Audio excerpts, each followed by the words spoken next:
السلام علیکم ناظرین، میں ہوں عرفان نظامی اور آپ دیکھ رہے ہیں دتن میڈیا کا اردو خبر نامہ۔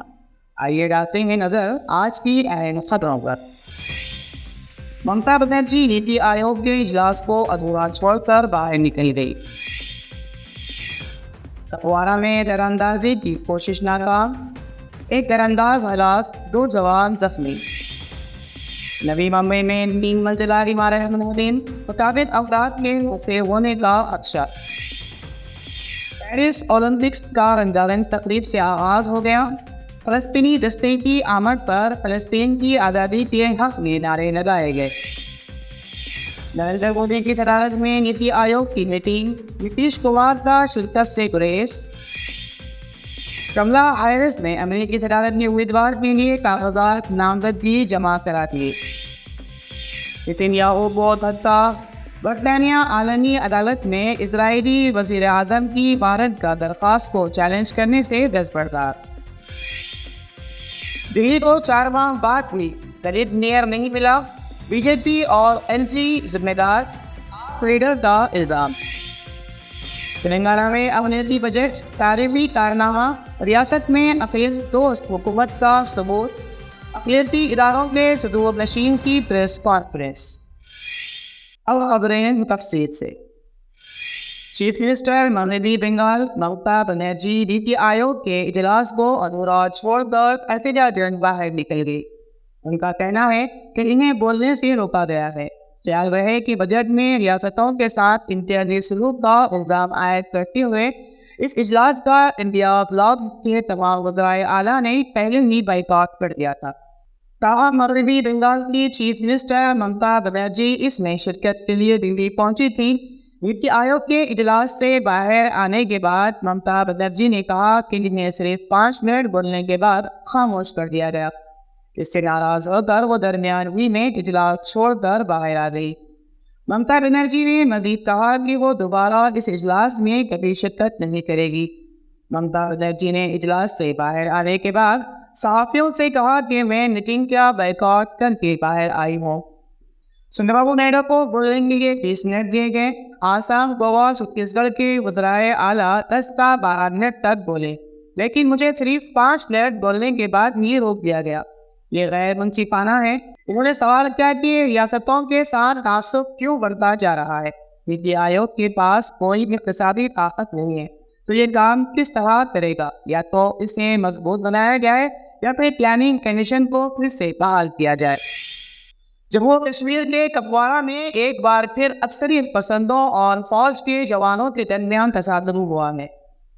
کمکاری علاقے میں ہونے والے اس تصادم پر فوج کی طرف سے بیان میں کہا کہ لائن آف کنٹرول پر مسائل سیکٹر کی ایک چوکی پر نامعلوم افراد کے ساتھ فائرنگ ہوئی۔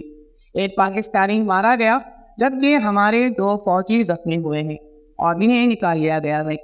فوجی کی شدارپور نے ایکس پر ایک پوسٹ میں کہا کہ لائن آف کنٹرول پر مسائل سیکٹر میں کمکاری پور پر نامعلوم افراد کے ساتھ فائرنگ کا تبادلہ ہوا۔ انہوں نے کہا کہ گولیوں کے تبادلے کے دوران ایک پاکستانی مارا گیا جبکہ ہمارے 2 جوان زخمی ہو گئے جنہیں اسپتال منتقل کیا گیا۔ ان کا کہنا تھا کہ علاقے میں آپریشن بموز جاری ہے۔ نئی ممبئی میں ایک 3 منزلہ عمارت پدرا نواز گر گئی۔ عمارت کے ملبے میں کئی افراد کے تباہ ہونے کا خدشہ ہے۔ شہباز گاؤں میں اس حادثے کی اطلاع ملتے ہی N D R F, Mumbai police, محکمہ فائر اور میونسپلٹی کی ٹیمیں موقع پر پہنچ گئی اور بچاؤ آپریشن شروع کیا گیا۔ شہباز گاؤں نئی ممبئی میں سی بی ڈی بیلاپور علاقے میں ہے۔ عمارت کا نام اندرا نواز بتایا جاتا ہے۔ یہ عمارت گراؤنڈ پلس 3 منزلہ تھی۔ فائر بریگیڈ نے بتایا کہ یہ واقعہ آج ہفتہ 27 جولائی کی صبح 4:35 پر پیش آیا۔ اس حادثے میں 2 افراد کے دبے ہونے کا شبہ ہے۔ پیرس اولمپکس کی افتتاحی تقریب دریائے سین پر منعقد کی گئی، جس کے ساتھ ہی کھیلوں کے سب سے بڑے ایونٹ کا باضابطہ آغاز ہو گیا۔ تقریب میں اولمپک مشعل کشتی کے ذریعے لائی گئی۔ فرانس کے پرچم کے رنگوں سے مشعل کا استقبال کیا گیا۔ افتتاحی تقریب میں ایتھلیٹس کے دستوں کی کشتی پر آمد ہوئی۔ سب سے پہلے یونانی دستہ آیا۔ امریکن گلوکارہ لیڈی گاگا نے بھی پرفارمنس پیش کیا۔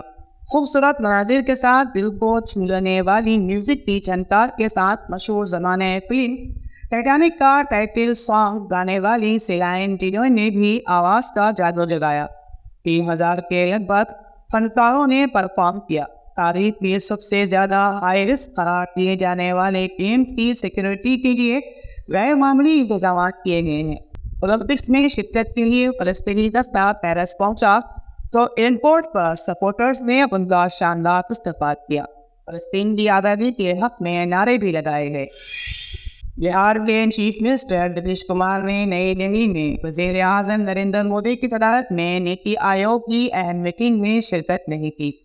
انہوں نے کہا کہ میٹنگ میں ریاست کی نمائندگی deputy chief minister Samrat Chaudhry اور وجے کمار سنہا نے کی۔ اہم اجلاس میں نتیش کمار کی غیر حاضری کی وجہ فوری طور پر معلوم نہیں ہو سکی۔ پارٹی کے ترجمان نیرج کمار نے بتایا کہ یہ پہلی بار نہیں ہے چیف منسٹر نیتی آیوگ کی میٹنگ میں شرکت نہیں کر رہے ہیں۔ اس سے قبل بھی انہوں نے میٹنگ میں شرکت نہیں کی تھی اور بہار کی نمائندگی اس وقت کے ڈپٹی چیف منسٹر نے کی تھی۔ اس بار دونوں ڈپٹی چیف منسٹرز نے ریاست کی نمائندگی کی۔ امریکہ کی نائب صدر اور ڈیموکریٹک کی صدارتی امیدوار کملا ہیرس نے الیکشن کے لیے کاغذات نامزدگی جمع کرا دیے۔ نائب صدر کملا ہیرس نے سوشل میڈیا پلیٹ فارم پر ایکس پر اپنے کاغذات جمع کرانے کا اعلان کیا۔ کملا نے اپنی پوسٹ میں کاغذات پر دستخط کرتی تصویر جاری کرتے ہوئے لکھا کہ میں نے باضابطہ طور پر امریکی صدر کے امیدوار کے کاغذات پر دستخط کر دیے ہیں۔ میں ہر ایک ووٹ لینے کے لیے سخت محنت کروں گی اور نومبر میں ہمارے لوگوں کی طاقتور مہم کامیاب ہوگی۔ برطانیہ عالمی عدالت میں اسرائیلی وزیر اعظم نیتن یاہو کے بھارت کی درخواست کو چیلنج کرنے سے دستبردار ہو گیا۔ برطانوی وزیر اعظم کے ترجمان نے کہا کہ ہمارا موقف ہے کہ یہ عدالت کا معاملہ ہے، لہذا وہی فیصلہ کرے گی۔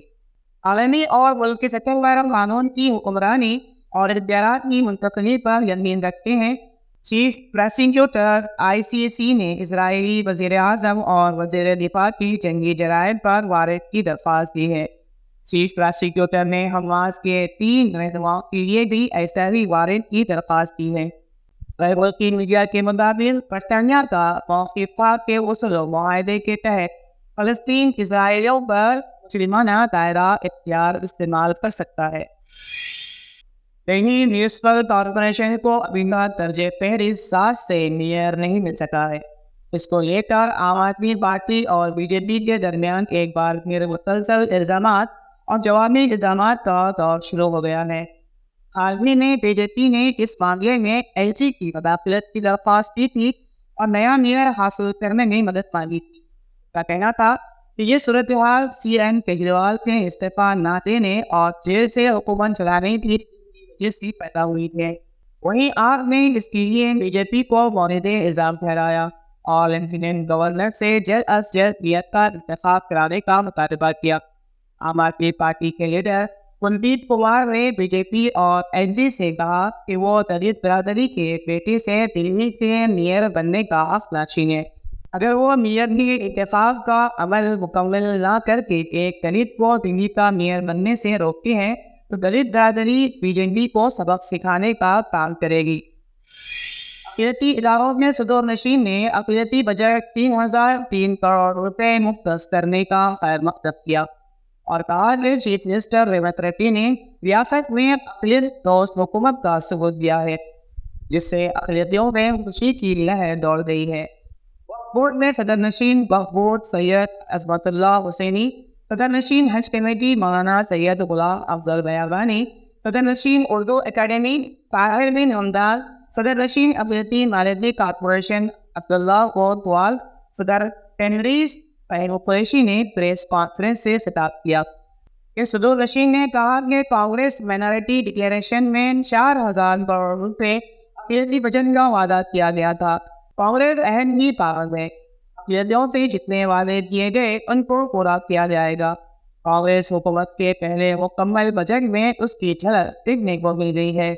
ریاست کی حکومت نے سال 2023 تا 24 کے لیے 2200.33 کروڑ روپے اقلیتی بجٹ منظور کیا تھا۔ 2125.08 کروڑ روپے جاری کیے گئے.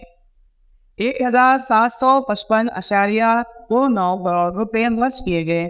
دسمبر تک BRS حکومت نے صرف 1100 کروڑ روپے جاری کیے.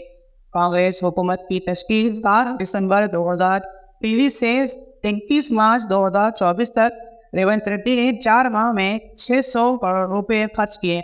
انہوں نے کہا کہ تلنگانہ میں اقلیتی بجٹ تاریخی کارنامہ ہے. اور آج کے لیے اتنا ہی. پھر کل ملاقات ہوگی نئے خبروں کے ساتھ. دیجیے اجازت. اللہ حافظ.